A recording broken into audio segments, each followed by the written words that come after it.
Welcome to English ESL Way by Meetika, and in today's lesson we are going to learn about how to write a short story. So do you know what a story is?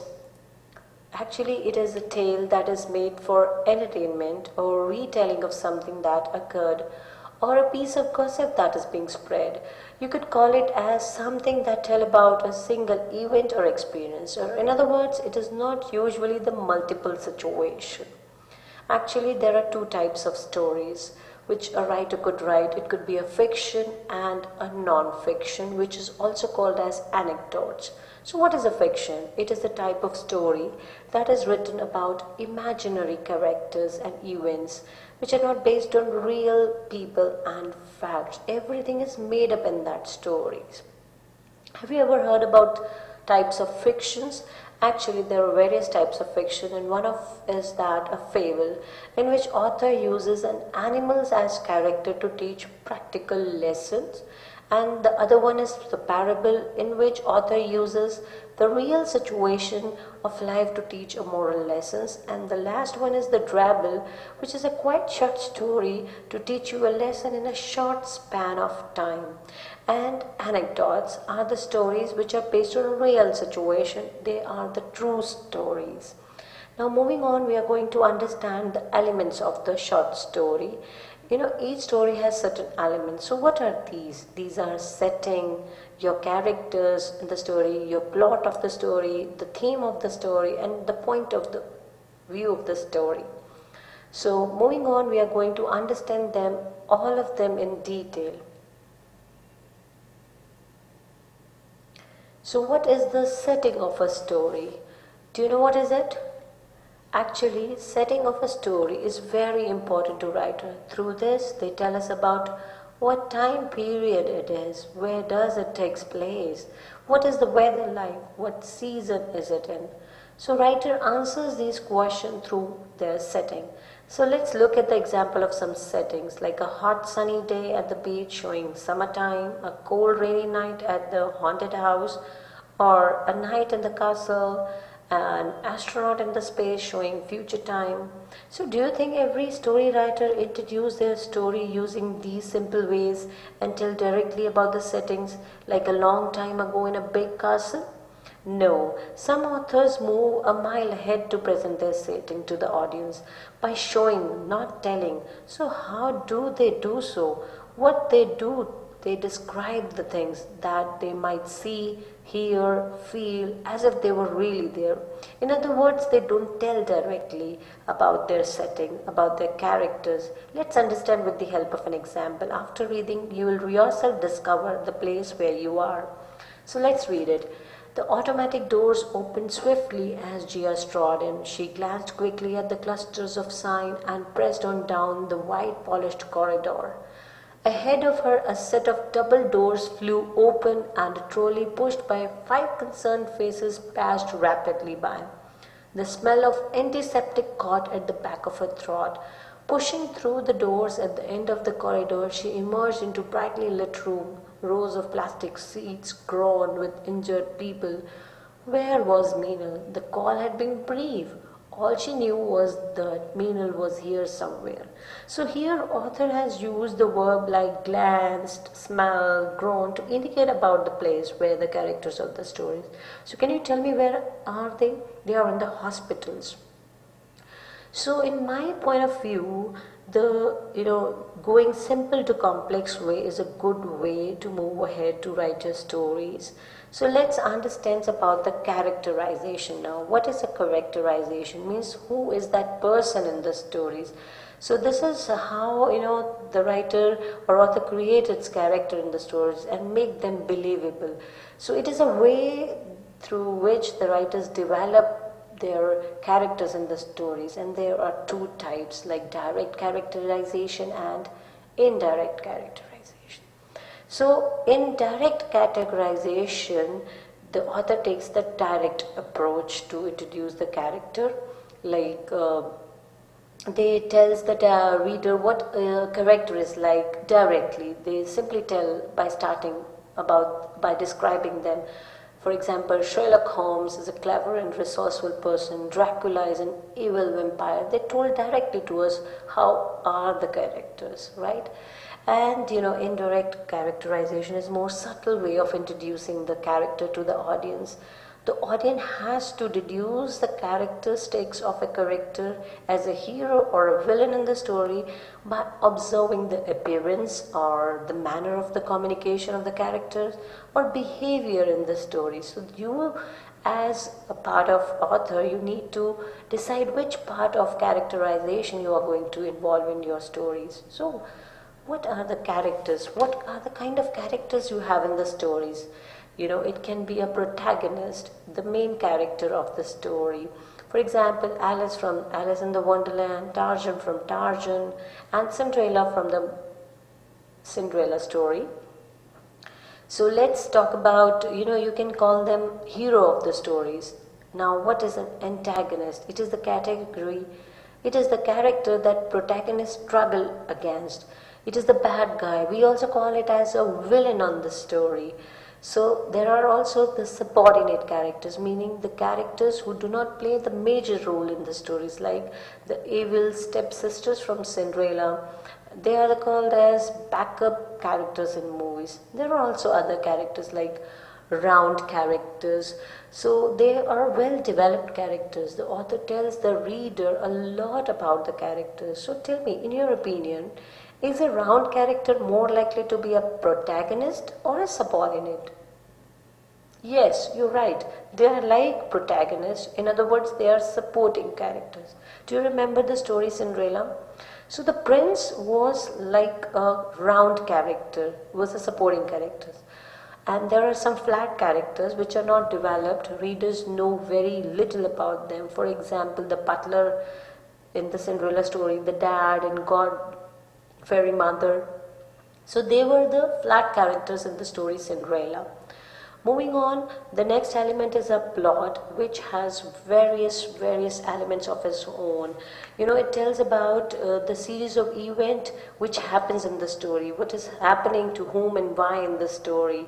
So the elements like it includes exposition, inciting incident, your rising action, your climax, falling action, and a moment of final suspense and a resolution. So now we are going to discuss them in the detail, how to write a best story with the help of an example story, Cinderella. So first part is our exposition.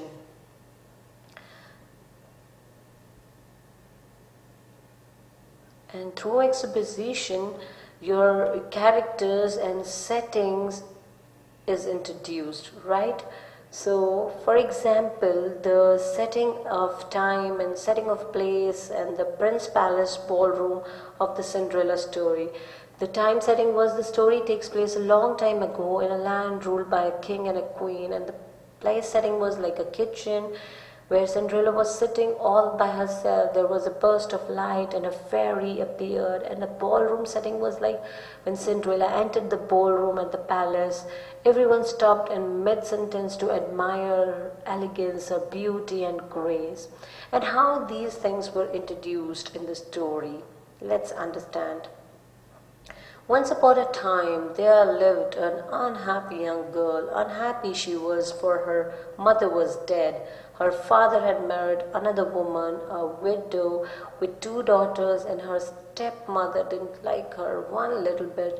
So this way author has introduced about the character and other things in the story. Let's moving on to the conflict. So what is a conflict? It is a problem in the story, and it could be an external problem and internal problem with the character. So let's take an example from our story, Cinderella.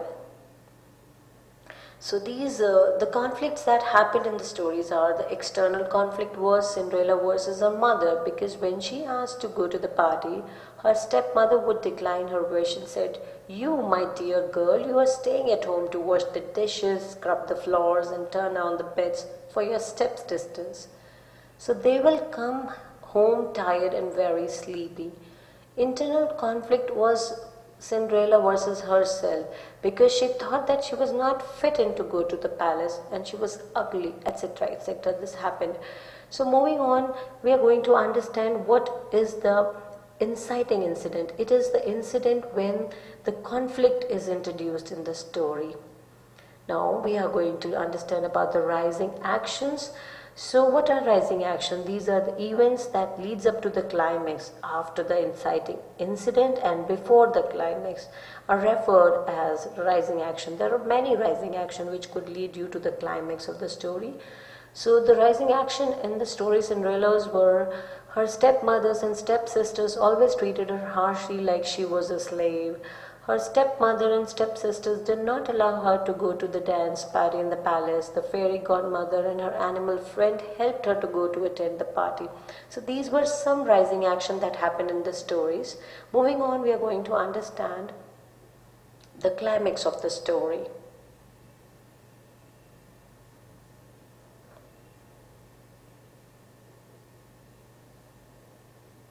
So what is the climax? It is the part of, greatest tension.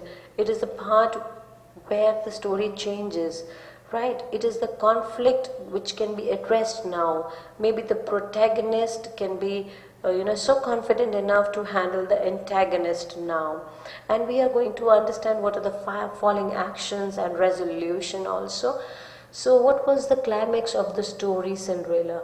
After dancing with the prince, she had to leave the ballroom in a hurry. That caused her sleeper was left and the prince couldn't catch her. And what was the falling action in that story, which means events that happened after the climax to lead towards the resolution? It was the butler, based on the prince's order, found Cinderella and her foot fitted into the slipper.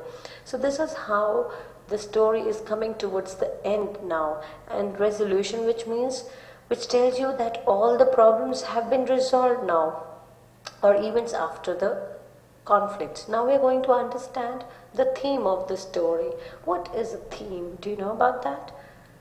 It is the message that writer intends to communicate by telling the story, and it is very difficult to understand. Why it is difficult? Because it is different from the topic. So let's understand from our story example of Cinderella. So the message story conveys is the kindness defeat wickedness. Kindness and patience of Cinderella earns will defeat evil soul of her stepmother and the stepsisters in the end. But the topic it debates is princess wanted to be at ball with her stepsisters. So this was the topic which was introduced in the story. Let's spend a minute about the theme of other story, like Beauty and the Beast. The theme might be very well have been don't judge the book by its cover, and it is different from the topic because the topic of Beauty and Beast is there is a lovely young woman who ends up falling in love with the beast. So have you watched Toy Story? What is the theme of that movie? If you know the answer, please answer in the comment section of the video. Moving on, we are going to understand the last part of the story is our point of view. What is the point of view? It is the position of the narrator of the story and what the writer sees from that vantage point, means who is talking. Like a narrator is the person telling the story. The story is told from his point of view, means the way that he sees something, right? And it could be the omniscient point of view, which means all-knowing. The narrator is one of the characters, and the narrator knows and sees everything about the stories and characters and tells you about that while being in the story. And the third one is the third person limited narrator.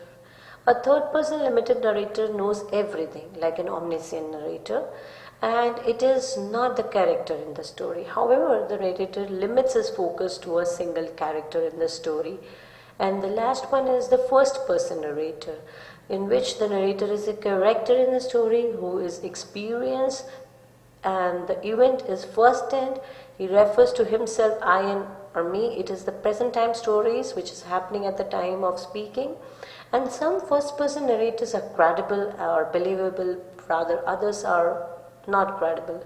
So the point of view in the story Cinderella was omniscient, in which narrator knows everyone's feeling, was the part of the story, and the words writer mostly uses like there lived, she, hers, his names of the characters Cinderella, Prince, Fairy, like this way.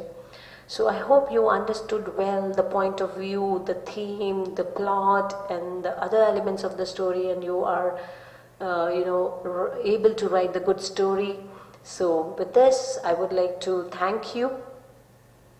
Thank you very much for watching this video, and if you like this, please don't forget to subscribe, like and share. Thank you very much. Bye bye.